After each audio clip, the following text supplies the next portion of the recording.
this is just a bug on coins. Today I'm super excited. I have a family friend who wanted me to take a look at her grandfather's coins. And I just got back from picking them up, and I'm going to do sort of an unboxing. It's more of an unbagging here, live on camera. And I probably should use gloves for these because she did say these coins are from like the 1800s. But, ooh. Let's take a look at these. They are old foreign coins, that's for sure. Wow. This one looks like it's a flying eagle. This one's an 1857 flying eagle. This is an old, I think this is an old Italian coin. I got one from Antique World just like it. Looks like this is it's not a mercury diamond, it's an old 3-cent piece. But, I think this is another flying eagle. 1857 flying eagle. I think the 1857s are the more common dates. I'm gonna have to check that with my flying eagle. But, I got a little bit of research to do on these coins here to show you the true value of them. And I think maybe I will switch to my free cam and show you online what they're worth. But first I gotta get some gloves for these coins. These are spectacular specimens from many years past. Alright, a lot of these coins are older than my whole family combined here. So I decided to grab some gloves and this is going to be fun doing a little bit of research for them. And I'm going to switch over to my computer camera and I'm going to show you the value of a lot of these coins here. There's a few coins here that I know the value of already, like, for example, this is a 1902. Let's take my glove off so you can actually see it. This is a 1902 V-nickel. See if I can, there's really not much to see. The head is all smoothed out. It's got the stars and it says 1902. On the back of it, the V is all worn away and you can only see the wreath. It's not the best shaped V-nickel you'll ever find, but if you found one in circulation like this, that would be amazing. And a couple of flying eagles. And I think those are the only... Oh. This one is... I just found an Indian head. An 1859 Indian head penny. And you won't be able... There it is. You'll see the Indian head and you won't see the 1859, I don't think, but it's an Indian head penny. And on the back of it, the back of it is definitely in great shape. But on the front of it, you can see United States of America with the Indian head on it. In the back, you can see the 1 cent, and some of the detail has been worn away, but the coin's from 1859, so of course some of the detail is going to be worn away. And I think those are the last of the American coins. I pretty much know the value of these American coins, but I'm definitely going to show you them on the computer anyway. And the rest of these coins are foreign. So with that being said, I'm going to switch over to my computer camera. First off, I'm rating the American coins. There is only a few American coins, and the rest of them are foreign. And, of course, I'm doing the American coins first because they're the easiest to read and the easiest to find. First off, I have two 1857 Flying Eagle pennies. And relatively compared to my Flying Eagle penny, these ones are in a little, ones I want to say they get a little worse shape and one is in a little better shape. But I would rate them as good. I don't, I think maybe one of them could be good, one of them could be fine, but just for all intents and purposes, the two of them I'll rate as good because one's in a little worse shape and one's in a little better shape than my Flying Eagle. With that being said, good condition Flying Eagle pennies are $30. Fine are $50, extremely fine are $150, and uncirculated are $225. So $30 for one penny. The two pennies, you're looking at $60. So far, so good. Next up is the 1859 Indian head. This 1859 Indian head is it's in really good shape. There's a couple of markings on it, but I wouldn't rate this as a good. I would actually rate this as a fine. It's not extremely fine because there's some markings on it and you can tell it's been circulated. But I would rate this penny as a $25 penny. Next up is the 1902 V-nickel. And this one is a little bit disappointing. This V-nickel, it's I want to say average condition. It's a little bit worse off because you can barely see the V on it, but you can see the wreath, and you can see the 1902 on the stars on the front of it, and you can see the eyes, nose, mouth, and part of the crown and the bottom of the bust there. I want to say it's a little worse than average. But it's from 1902, so let's just call it average. In average condition, a 1902 Liberty Head V-nickel is going to be somewhere around $2.50. The last piece I found was a piece that would bring any coin collector's collection up from an 8 to a 10. A 3-cent silver piece from 1857. And this is in really, really good shape. I want to say this is,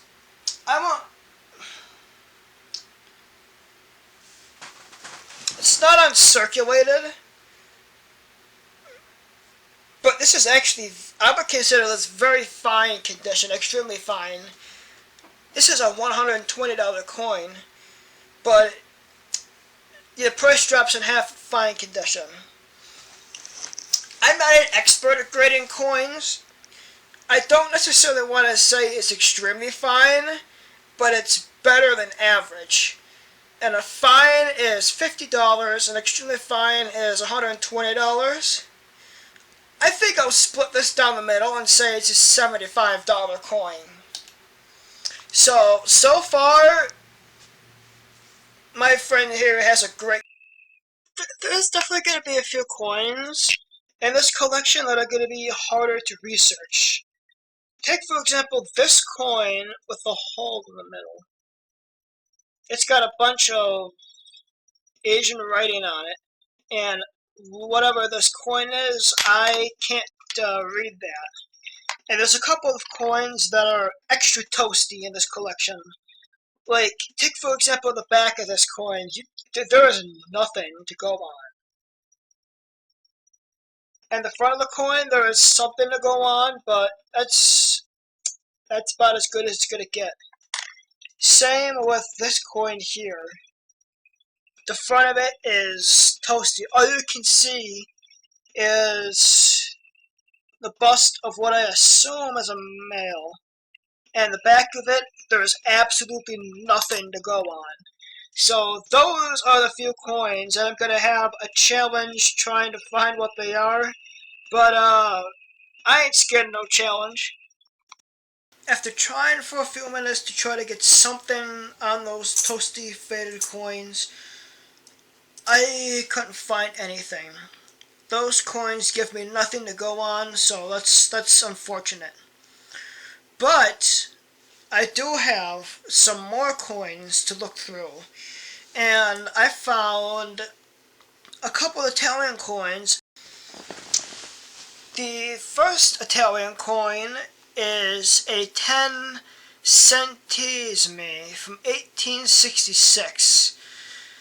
The king was Vittorio Emanuele II, who was on the coin, and the coin itself, I think it had an H. Which mint mark did it have? I have to go back and look at it.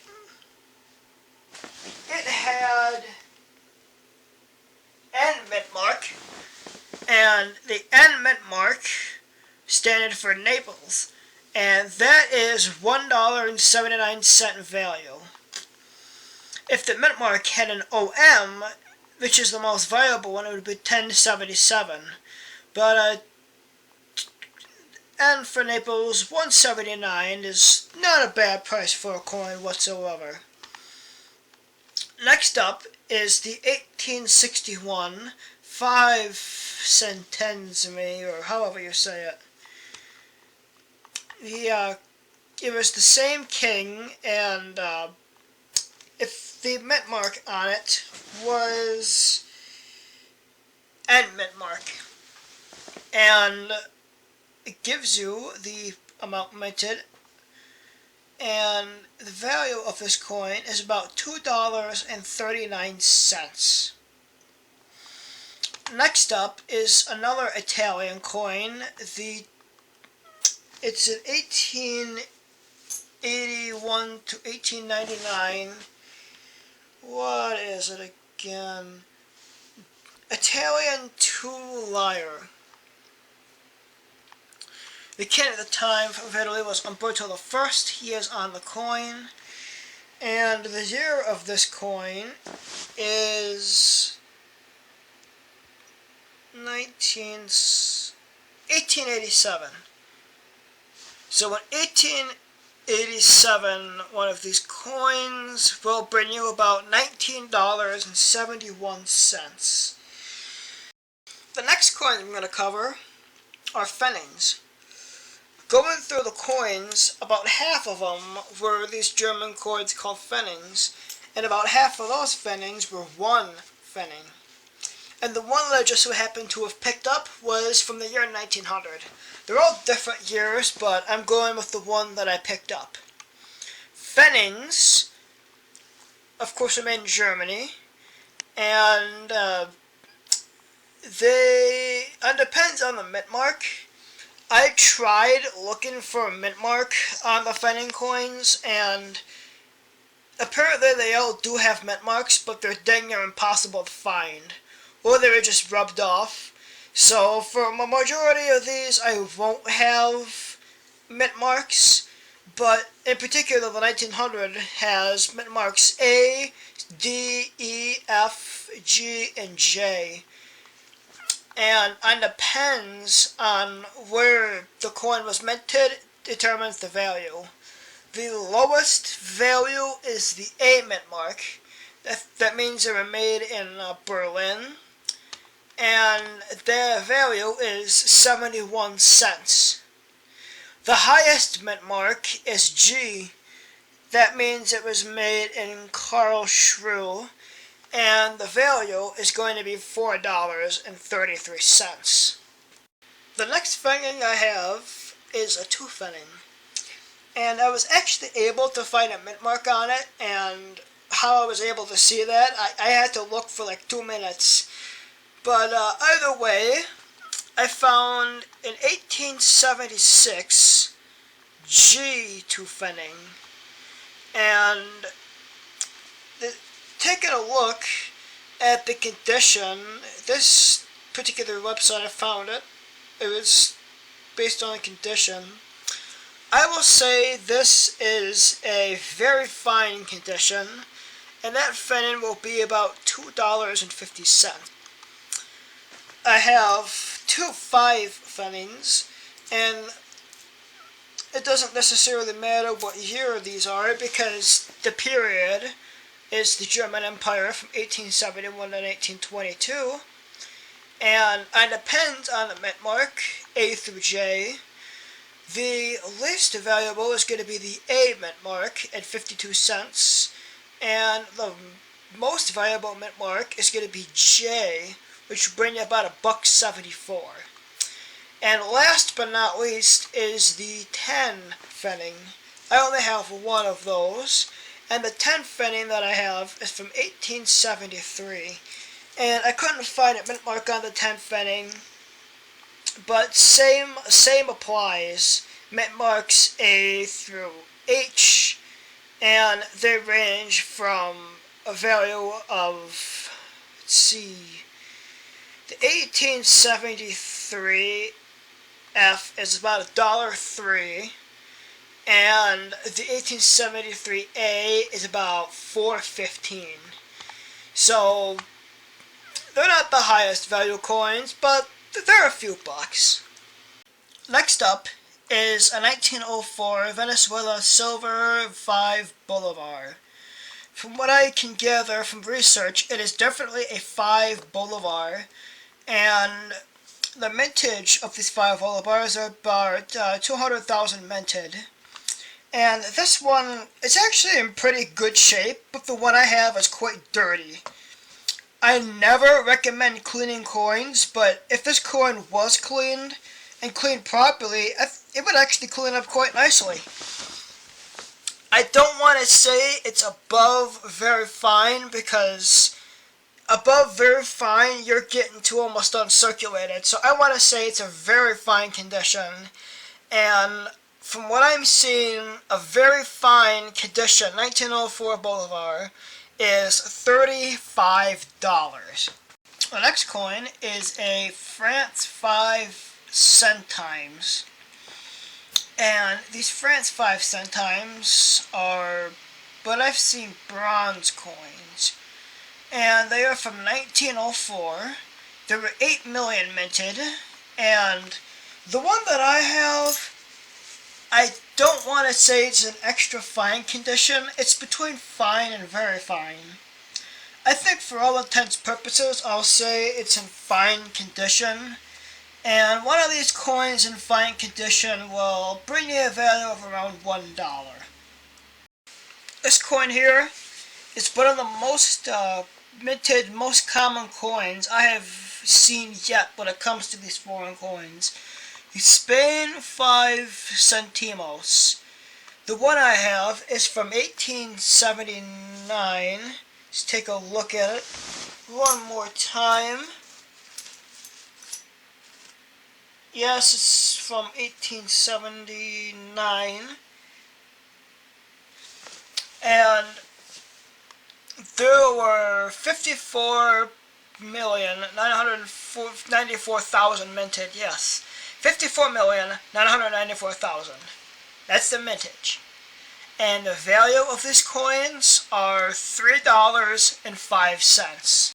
This coin here, the Austrian 200 Kronen, it is one of the coolest design coins I have found so far. A lot of these coins have like elaborate designs, and a lot of these coins are beautiful, but this Kronen here is one of my favorite designs. I don't know why, it's just cool looking to me. And that makes it disappointing to say that this coin is not rare and not all that valuable. In 1924 200 Kronen, there were 57,160,000 minted, and I would rate this as a very fine condition. And a very fine condition one of these is about $1.17. And if it was uncirculated, it would be only about $2. This coin here, the 1910 Ceylon 10-cent coin, is literally the smallest coin I think I've ever seen. I compared the size of this coin to a dime, and a dime is about twice the size of it. The 1910 Ceylon 10-cent coin, there are about 2 million minted, and the one that I have, let me see, it looks like it's in very fine condition. It's not MS60 or extra fine in any way, but I would say it's very fine. And a very fine coin like this will be about $3.